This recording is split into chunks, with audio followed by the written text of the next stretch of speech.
Hi Jan, what did you think of Labour's performance today in the polls around Ireland in general?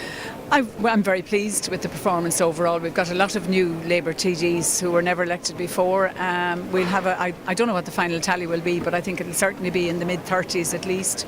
And in the Midwest in particular, I'm very pleased that, as well as myself, that there's going to be Alan Kelly in North Tip and Michael McNamara, we believe, in Clare. And we had a very good result in Limerick County, even though we just missed out by a few hundred votes. So I think we've done very well in the Midwest. And of course, Arthur Spring in Kerry North. So, we'll have good representation for Labour now in this part of the country. And did you expect Fianna Fáil to secure such a low number of seats? I think, to be honest, even though the opinion polls suggested that they'd be that low, I think nobody really believed that they would actually lose all those seats and that we'd see so many high-profile ministers and, very senior people in Fianna Fáil losing their seats. So it's been a bit of a shock, I think, to be honest. And what's your main priorities once you get into government?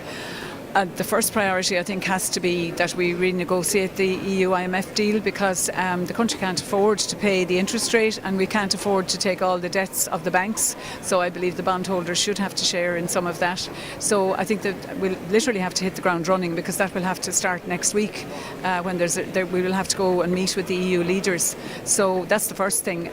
We obviously then have to go about protecting the people on the lower income levels and to ensure that there isn't further hardship inflicted on people who simply can't take it anymore. Is there anything specific to the Limerick area that you plan on tackling once elected? A number of things. I mean, Limerick has done very badly in jobs. The IDA created jobs, a very tiny percentage of those have come to Limerick. Shannon Airport is a big issue and that's one of the reasons I'm delighted we have so many Labour people in the Midwest now because we will be able to fight for Shannon Airport. For myself, because I've been health spokesperson, I'm very anxious to see the reform of the health service and that we would have a one-tier universal system where people wouldn't get preferential treatment because they could afford to pay, that would be on the basis of need. And we really do need to make our health service more efficient. And were you shocked that Tánaiste Mary Coughlin wasn't elected today? I was actually, and I'm quite shocked to see so many women, particularly Fianna Fáil women, a lot of their women have lost their seats. Mary Hanifin, Mary Coughlin, Mary O'Rourke. I think Maura Hochter is going to go.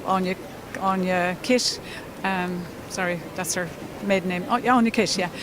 So, Fianna Fáil women in particular have lost their seats. So I don't know what the eventual number of women elected will be. I think Labour will have a few new women elected, but overall, I'm sorry to see a lot of the high-profile women losing their seats. Thank you very much, Jan.